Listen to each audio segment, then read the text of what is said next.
Well, good afternoon, boys and girls. How is everyone on this lovely day? I hope things are good and you're comfortable and having some fun with some family and friends. This is Mr. Jeff, and I thought we'd read another story out of the Old Testament. And as always, we'll read it from this little Bible right here. Fun, huh? This story is called Jonah and the Big Fish. Have you heard this story before? It's a pretty good one. So let's begin. God had a job for Jonah, but Jonah didn't want it. Go to Nineveh, God said, and tell your worst enemies that I love them. No, said Jonah, those are bad people doing bad things. Exactly, said God. They have run far away from me, but I can't stop loving them. I will give them a new start. I will forgive them, said God. No, said Jonah, they don't deserve it. Jonah thought to himself, I'll run away, so far away that God won't be able to find me. Then I won't have to do what God says. It's a good plan, he thought to himself, because as far as he knew, it was a good plan. But of course, it wasn't a good plan at all. It was a silly plan, because you can't run away from God, because God will always come and find you. Jonah went ahead with his not so very good plan. One ticket to not Nineveh, please, he said to the boatman, and boarded the boat in the very opposite direction of Nineveh. So there is Jonah on the dock buying his ticket to go the opposite direction of Nineveh.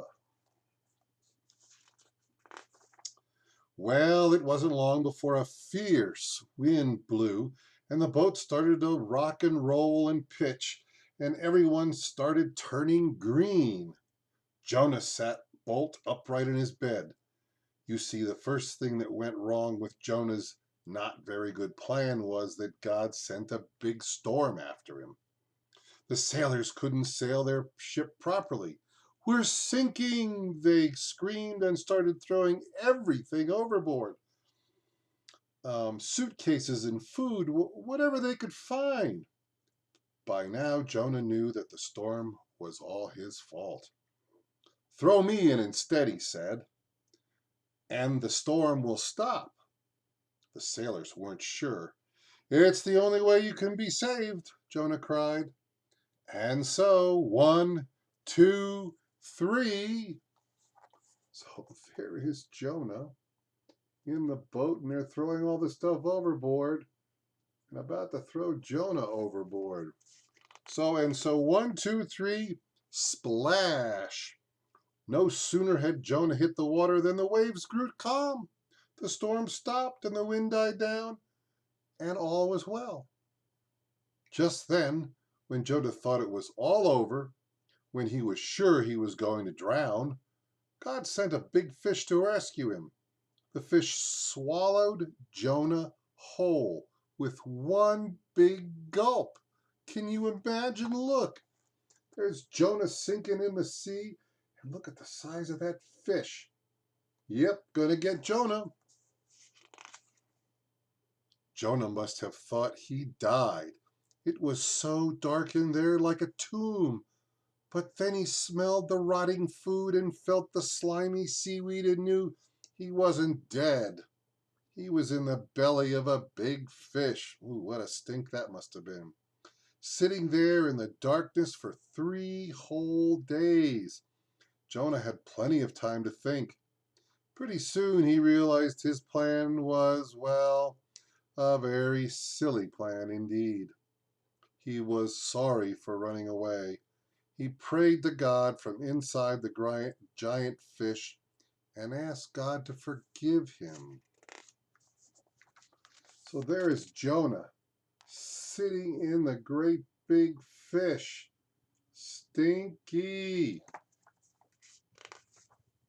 After 3 days, the fish spat Jonah safely onto the sandy beach. Just then, Jonah heard someone calling his name. Go to Nineveh, God said. And this time Jonah said, okay, I'll go.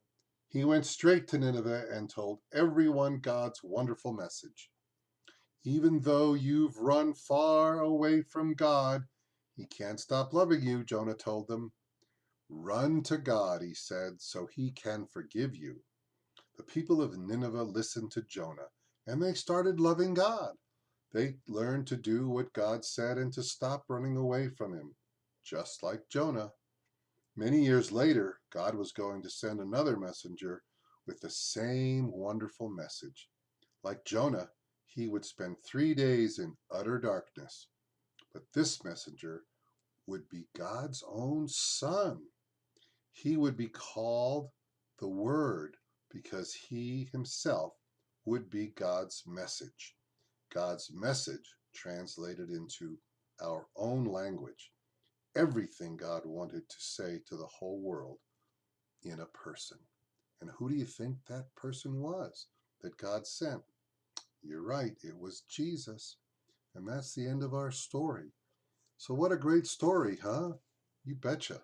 And Jonah learned a valuable lesson to listen to God, because God kind of knows best, right? Well, good. Well, will you all pray with me